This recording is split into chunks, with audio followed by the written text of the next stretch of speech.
Please ensure the loan repayment, will you?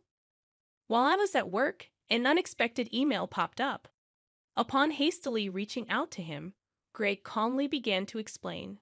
Oh, sorry about that. I've fallen for someone else and decided to start a new life with her. Furthermore, he revealed his plan to take the luxury car recently purchased in my name with a loan. Despite my attempts to dissuade him, my husband ignored me, abruptly ended the call, and became unreachable. In the end, Greg disappeared with his mistress, leaving behind a substantial debt. As a mother to our 10-year-old son, I never envisioned such an unfair situation.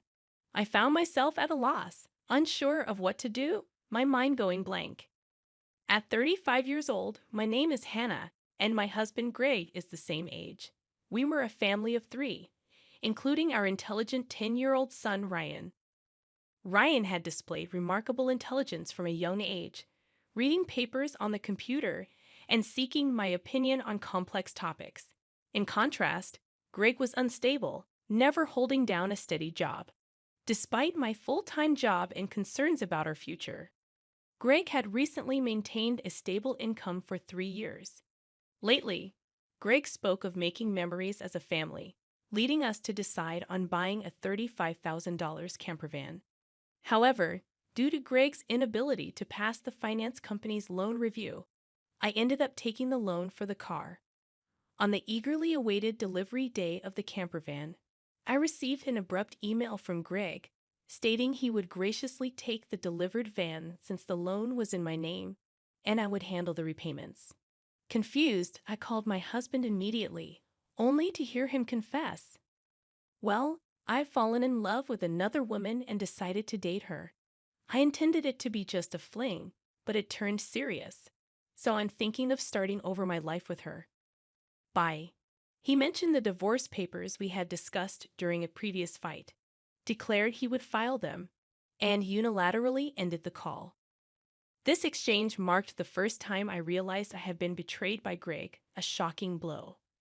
Subsequent attempts to contact him yielded no response. When I returned home from work and checked the drawer where the divorce papers should have been, they were already gone, leaving me burdened with a significant debt from a $35,000 car loan. Despite my repeated attempts to reach out to my husband through emails and calls, I never received a reply. Ryan, noticing my unusual behavior, came to check on me with concern after dinner. "Mom, what's wrong? You haven't been eating much lately. Are you okay?" "Ah, yeah, maybe. I'm just tired." When people lie, they look up to the right. Lying is bad. I've noticed Dad hasn't been home for 3 days. Did something happen between you two? Startled by Ryan's sharp words, I took a deep breath to calm myself. Feeling that I could no longer hide the truth, I decided to tell Ryan everything. "I see. It's just like Dad to do something like that. Aren't you sad?" "No. I kind of understood from how things were going." Ryan, seemingly foreseeing the future, appeared unconcerned about our parents' divorce, but I knew he must feel sad about it in his heart. While silently apologizing to Ryan in my mind, I worked desperately, trying not to think about the dreadful events. However, my body was honest, and gradually my health deteriorated. There was a training session planned at work that day, but I couldn't stand up and ended up squatting down. "Sorry, I can't stand up right now. I need to take a break." I heard my colleagues' voices full of concern, but I couldn't respond and collapsed. When I regained consciousness, I found myself in a hospital room. I received a diagnosis from the doctor that I needed detailed examinations, and I was admitted to the hospital. Hannah thought, "I feel so pathetic. It's supposed to be just emotional stress." Looking at the IV drip in my arm and the white ceiling of the hospital room, tears naturally started to flow. At that moment, Ryan, who is usually calm, rushed into the room with an extremely worried look, prompting me to quickly wipe away my tears. "Mom, what happened? Is it serious? You're not going to die, right?" "Of course not. I wouldn't leave my dear son alone." "Ah, that's good, really. I was called by the school teacher and told that you were taken to the hospital." I was so shocked. My heart nearly stopped. Ryan is usually mature for his age, but he's still only 10. I felt a strong resolve to get better for his sake. But my condition was worse than I thought, and I was diagnosed with a serious illness. The doctor advised, "You should have surgery as soon as possible. Please make a decision quickly, following the doctor's advice." I underwent surgery, and by the time I was discharged, it had been a month since Greg had left. When I returned home and opened the mailbox, I found a demand letter for the car loan payment. Hannah thought the repayment should have been automatically deducted from my account. In panic, I checked the account balance with my cash card, and the balance, originally $20,000, was now only $33.90. Hannah thought, "Greg did this. I want to ask him to return the money, but I can't contact him. What should I do? Since I don't have the camper van, I can't sell it." After Greg left, everything seemed to be going in a bad direction, and my mood sank deeper. Seeing me saddened by my series of misfortunes, Ryan put his hand on my forehead. "You look pale. Are you feeling sick again? You don't seem to have a fever, though." "I'm fine physically, but you see, your father not only took the car, but also all the money we had saved. I can't work yet due to my physical condition, and now we have no money. I'm at a loss." "I see. Then I'll deliver newspapers, and I'll search the internet to see if there's any work I can do." Encouraged by my 10-year-old son, I told myself that it wasn't the time to be down. "Sorry for worrying you. I can't afford to be weak. I'll change my mindset and try to do whatever I can," I said, smiling at him. Ryan also smiled back and then said something unexpected. "Let's plan how to get the car back from Dad." "How can we do that? The camper van is in your name, right?" "Yes, but what about it?" "Then maybe we can." Ryan suggested an idea that I couldn't even imagine. I had never thought such an idea could exist. "Also, I have no idea where your father is." "Then let's check on my phone." A month ago, once when we went hiking as a family, surprisingly, Ryan, who is usually very reliable, got lost. At that time, we bought a kid's cell phone on Ryan's suggestion and installed a GPS app on it, which both Greg and I could access. With this app, I can see where Dad is in real time, and he's been moving around a lot. "Oh, is that so? But what if we find him, and he just says something vague and escapes again?" As I pondered this, Ryan smiled and made an intriguing suggestion. "Don't worry, I've already taken precautions." "What did you just say?" To my astonishment, Ryan had acted independently while I was in the hospital, achieving something unbelievable. I thought, I can't believe such a smart child came from me. Understanding Ryan's words, I was simply amazed. He had even caught wind of Greg's mistress. "All right, let's teach Dad who betrayed us a lesson."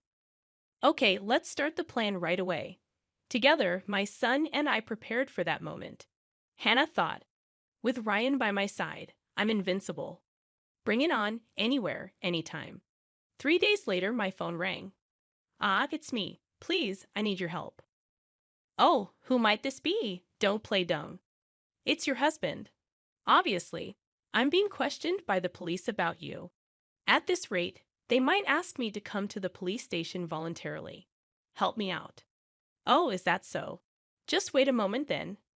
I immediately went with my son to where Greg was, and to my surprise, it was a forest park near our house where camping was possible.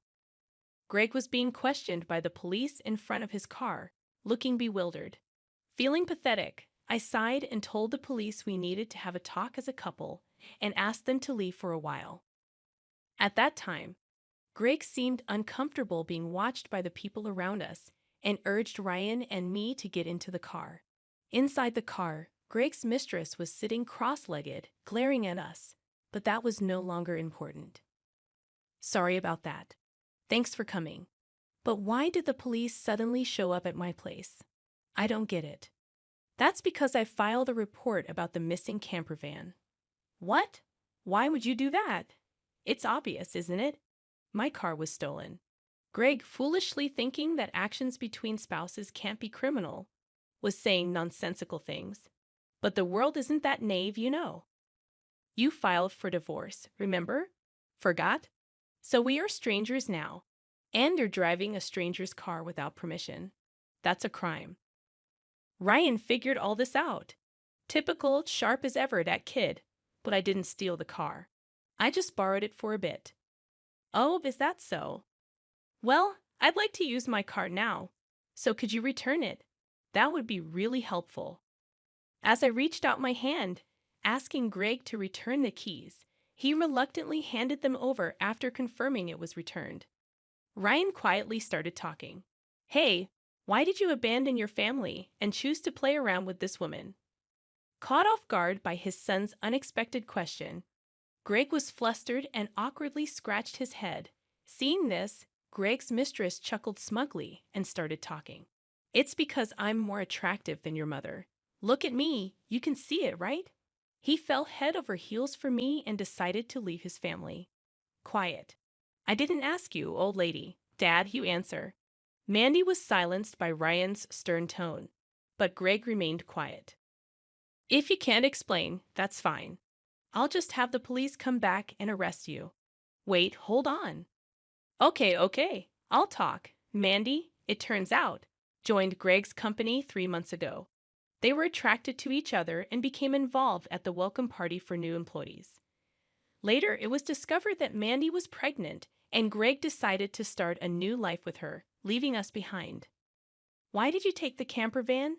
I quit my job and thought about selling the car for money. But it seems like you were using it quite a bit, weren't you? I thought it was a waste to sell it right away, so we decided to go on a trip. Wait, how do you know all this? Remember when Ryan got lost? After that, as a precaution, we bought him a kid's cell phone and installed a GPS app. Did you forget? We installed it on your phone too, so I knew where you were all this time.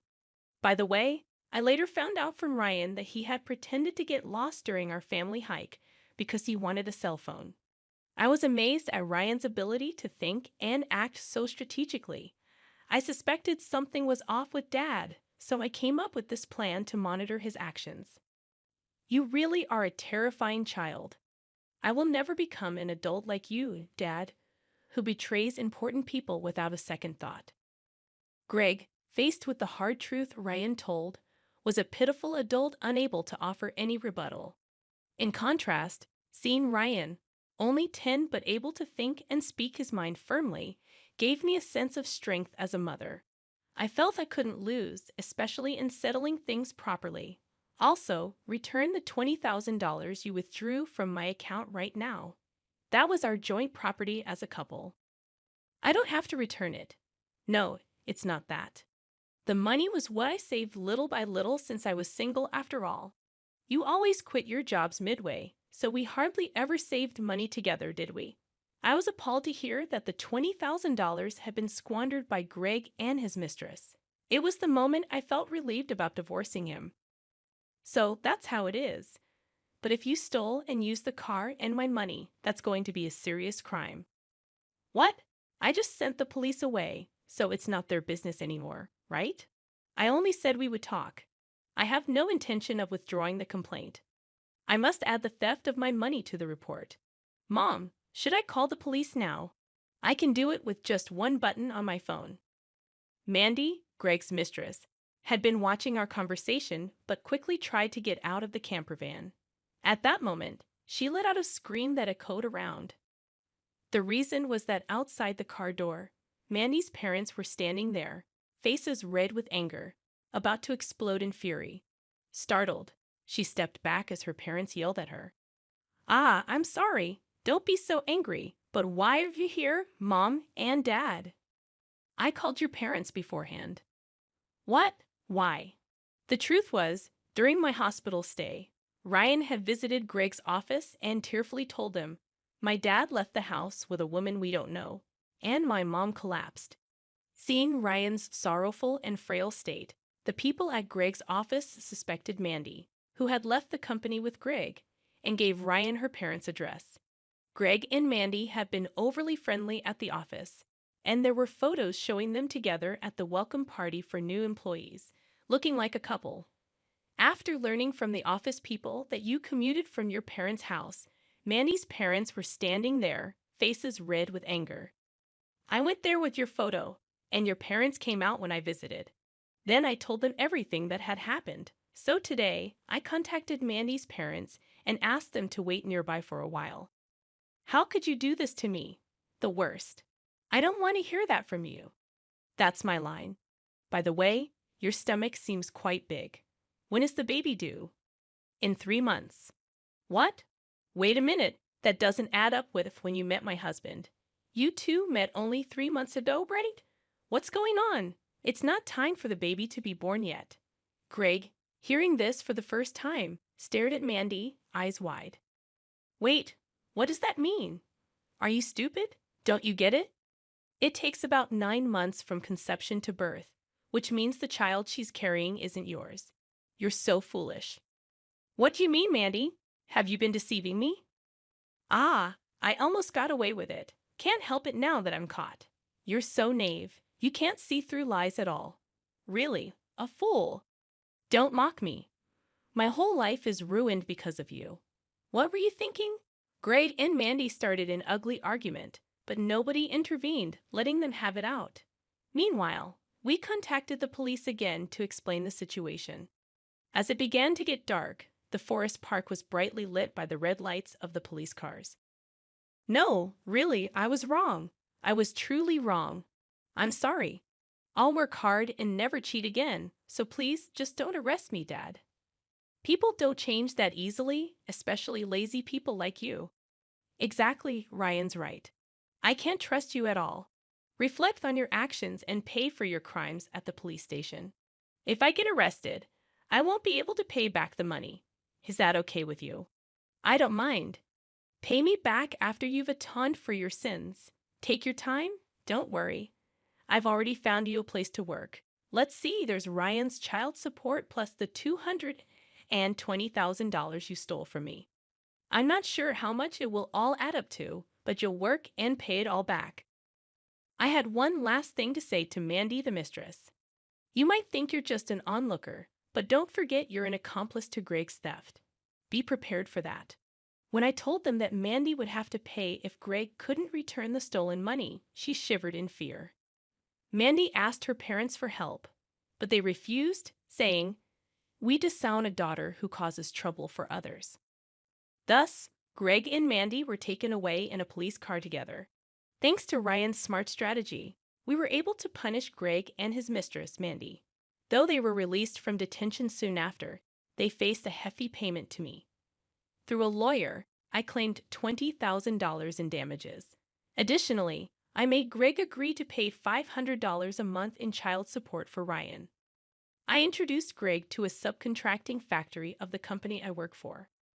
The support and other charges I claimed from Greg would be deducted from his salary and paid into my account.